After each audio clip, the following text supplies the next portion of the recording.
Assalamualaikum warahmatullahi wabarakatuh. Saya Bu Fitri yang mengajar kalian di kelas 10 materi Bahasa Arab dan Fikih. Pada hari ini saya akan menerangkan tentang materi fikih dan sejarah perkembangannya. Pengertian fikih menurut bahasa yaitu faham atau tahu. Sedangkan menurut istilah yaitu ilmu yang menerangkan tentang hukum-hukum syara, hukum-hukum syariat yang berkenaan dengan amal perbuatan manusia yang diperoleh dari dalil-dalil tafsili. Jadi dalam agama Islam itu banyak ilmu-ilmunya. Salah satunya adalah ilmu fikih. Ilmu fikih ini menjelaskan tentang hukum syariat agama Islam. Bagaimana hukum-hukum yang ada di sekitar kita, bagaimana kita beribadah dengan baik agar diterima, ya itu semua penjelasannya ada di ilmu fikih.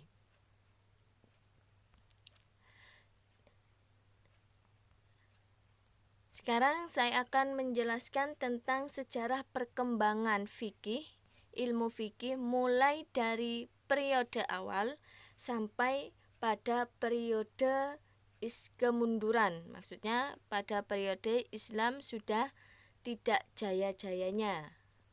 Nah, pada periode pertama ini, fikih pada periode risalah itu dimulai sejak kerasulan Nabi Muhammad SAW. Jadi fikih itu sudah ada, hukum fikih, ilmu fikih itu sudah ada sejak pada zaman Nabi. Pada zaman Nabi ini penentuan hukum sepenuhnya berada di tangan Rasulullah. Jadi para sahabat ketika mengalami suatu keadaan tentang hukum apapun, beliau langsung bertanya kepada Nabi Muhammad, karena Nabi Muhammad lah yang menentukan hukum itu boleh atau enggak. Tapi tetap Nabi Muhammad mengambil sumber hukum, memperbolehkan suatu hukum, mengharamkan suatu hukum, tetap mengambil sumbernya dari Al-Quran dan As-Sunnah. Beliau tetap berpegang pada Al-Quran dan As-Sunnah. Periode awal ini dibagi menjadi dua. Yang pertama adalah periode Mekah dan periode Madinah.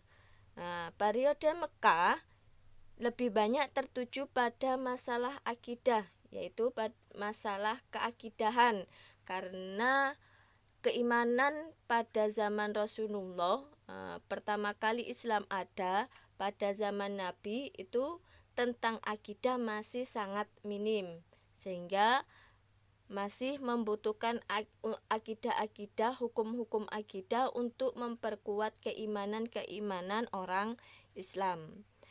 Yang kedua pada periode Madinah, ayat-ayat tentang hukum itu turunnya secara bertahap, langsung diturunkan oleh Allah, diturunkan kepada Nabi Muhammad. Jadi hukum yang dimunculkan oleh Nabi Muhammad itu langsung diturunkan oleh Allah secara bertahap melalui ayat-ayat Al-Quran. Itu tadi adalah fikih pada periode pertama. Sekarang fikih pada periode Khulafaur Rasyidin, pada periode kedua. Pada periode kedua ini dimulai sejak wafatnya Nabi Muhammad sampai sahabat Muawiyah bin Abu Sufyan, yaitu tahun 41 Hijriah atau 661 Masehi.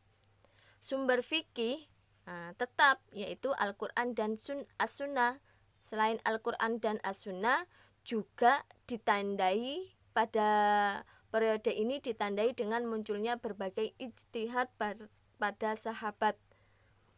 Ijtihad itu sahabat-sahabat melakukan ijtihad untuk menentukan suatu hukum, di mana hukum tersebut belum pernah dimunculkan pada zaman Rasulullah, sehingga para sahabat melakukan ijtihad untuk menemukan hukum yang baru, di mana tetap sumbernya berasal dari Al-Quran dan As-Sunnah. Pada periode ini, untuk pertama kali para fuqaha berbenturan dengan budaya, moral, etika, dan nilai-nilai kemanusiaan dalam suatu masyarakat majemuk. Nah, karena berbenturan dengan budaya, moral sudah berbeda dengan zaman Rasulullah, maka sehingga muncul hukum-hukum baru yang membuat para sahabat melakukan sebuah ijtihad untuk memunculkan hukum-hukum yang baru. Itu tadi periode Khulafaur Rasyidin.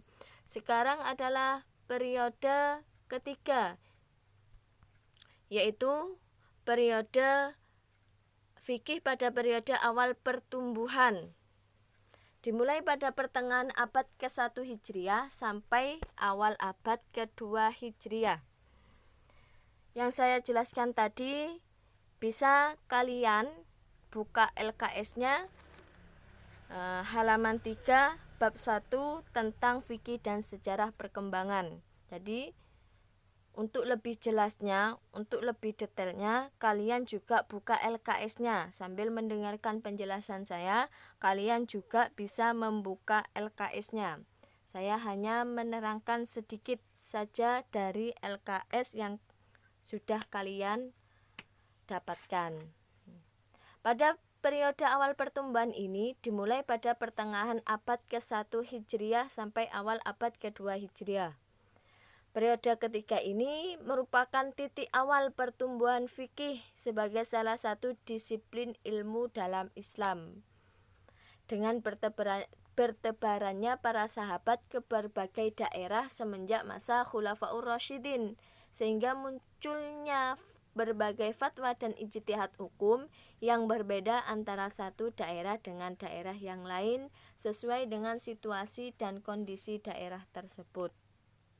Kondisi situasi masyarakat di setiap daerah, di setiap negara itu berbeda, sehingga ijtihad para sahabat untuk menentukan hukum itu juga berbeda-beda melihat kondisi masyarakat di daerah yang ditinggali.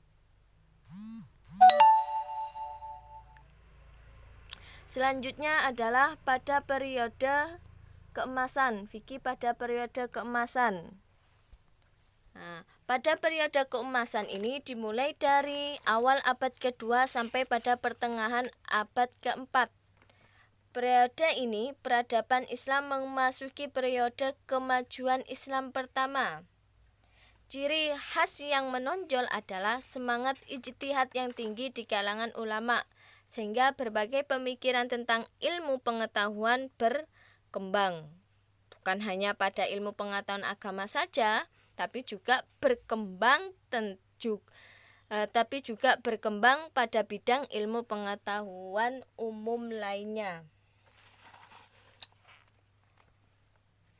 Nah, di situ banyak di LKS kalian lebih jelasnya dibuka itu halaman 6. Pada periode keemasan di situ ada pada masa dinasti Abbasiyah, pada Imam Abu Sufyan. Bisa kalian baca. Selanjutnya adalah periode pada kemunduran, fikih pada periode kemunduran. Dimulai pada pertengahan abad ke-7 Hijriah sampai munculnya majalah Al-Ahkam Al-Adliyah, yaitu hukum perdata kerajaan Turki Utsmani pada 26 Sa'ban 1293 Hijriah. Periode ini dalam sejarah perkembangan fikih dikenal dengan periode taklid secara membabi buta. Nah, itu tadi adalah penjelasan tentang fikih dan sejarah perkembangannya. Untuk lebih jelasnya silahkan kalian membuka pada bab 1 di LKS, bisa kalian baca lebih detailnya.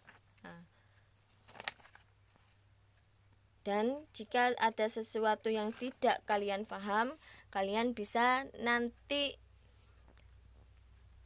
bertanya lewat komentar kelas.